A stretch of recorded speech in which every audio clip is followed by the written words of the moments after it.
वैसे तो मैं एक एमबीबीएस डॉक्टर हूँ, लेकिन आज तक मैंने जितनी नेचुरोपैथी पढ़ी है, जितना हर्बलिज़्म पढ़ा है, उसके अंदर हमेशा काली चीज़ के फ़ायदे सफ़ेद चीज़ की निस्बत बहुत ज़्यादा होते हैं।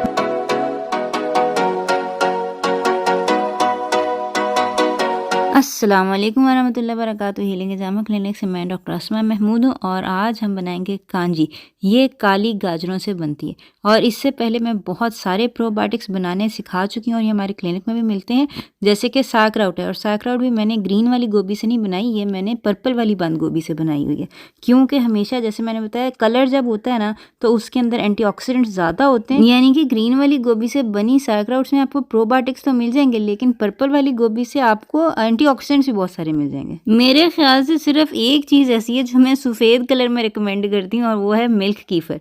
दूध को फर्मेंट करके कीफ़र बनाया जाता है और उसके अंदर आपको 55 जो है बैक्टीरिया और यीस्ट जो है ना मिल जाते हैं, जो आपकी सेहत के लिए बहुत ज़्यादा मुफीद हैं। ये सब जो मैं प्रोबायोटिक्स बता रही हूँ उनको बनाने की रेसिपीज़ आपको हमारे चैनल के ऊपर मिल जाएंगी, चैनल सब्सक्राइब कर लें। और ये कि अब हम देखते हैं कि कांजी कैसे बना सकते हैं। तो कांजी बनाने के लिए आपको सबसे पहले चाहिए गाजरें, और वो भी काले रंग की। ठीक है, लाल गाजरों से भी बन सकता है, लेकिन कांजी ट्रेडिशनली काली गाजरों से बनाया जाता है। काली गाजरों के अंदर एंथोसायनिन एक एंटीऑक्सीडेंट होता है जो कि ज़्यादा मिकदार में पाया जाता है, जिसकी वजह से इसका रंग काला होता है। बेसिकली ये इतना लाल होता है कि वो काला लगने लग जाता है। तो इन गाजरों को आप अच्छी तरह धो के, छील के, काट लें और फिर उसके बाद ये इसके अंदर थोड़े से मसाले डालते हैं। थोड़ी सी आपको सरसों चाहिए और सरसों के बाद आपको चाहिए नमक और लाल मिर्च। इसमें से बाकी चीज़ें तो पिसी हुई हैं, सरसों को आपने ग्राइंडर में डाल के ना अच्छी तरह पीस लेना है। तो अब उसके बाद एक शीशे के मर्तबान के अंदर आपने अपनी काली गाजरें और ये सारे मसाले हैं ये डाल देने, और इसके बाद इसके अंदर 2 लीटर पानी जो है ना वो डालना है। यानी कि ये बेसिकली हमने 2% ब्राइन सोल्यूशन जो है ना ये बनाया है। इसके अंदर नमक की मिकदार आपने नहीं चेंज करनी, इतनी ही रखनी है। मिर्च मसाले जो है ना वो आप चेंज कर सकते हैं। बस अब इसको कपड़े से ढक के आपने 5 दिन के लिए ना रख देना, और जब 5 दिन बाद आप कपड़ा खोलेंगे ना तो ऊपर आपको सफ़ेद सफ़ेद चीज़ नजर आएगी। वो उसमें अपने परेशानी होता है, वो काम यीस्ट होती है, वो ऊपर से नितार के तो बाकी का जो आपकी कांजी है वो अपने बर्तन में डाल लें। कोशिश करें प्लास्टिक ना यूज़ करें। ये जो है ना मैंने शीशे के बर्तन में बनाया है। आप अगर शीशे का नहीं है आपके पास तो आप मिट्टी के जार के अंदर भी बना सकते हैं, जिसके अंदर अचार वगैरह बनाते हैं।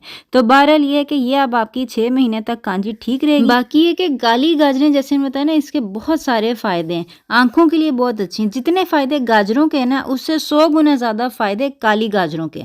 तो काली गाजरें प्रिजर्व करने का ये बेहतरीन तरीका है। एक प्रोबायोटिक यानी कि अच्छे बैक्टीरिया भी आपको मिल जाते हैं, और काली गाजरों के अंदर एंथोसायनिन की वजह से जो फ़ायदे हैं ना वो भी आपको मिल जाते हैं। जिनको या जिनकी फैमिली में मैक्यूलर डिजेनरेशन है, ग्लोकोमा है, आंखों की कोई भी बीमारी है, नज़र कमज़ोर है, उन सबको ये कांजी या काली गाजरें ज़रूर खानी चाहिए। वैसे आप गाजरें फ्राई करके भी खा सकते हैं, लेकिन कांजी का तो अपना ही मज़ा है, और वैसे भी हाजमे के लिए भी बहुत अच्छी है।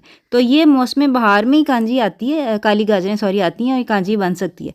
तो ये आपने ना ज़रूर बनानी है। नीचे मुझे कमेंट्स में बताना है कि आपने बनाई है तो आपको कितने मज़े की लगी है, आपने कितनी स्पाइसी अपनी कांजी रखी है।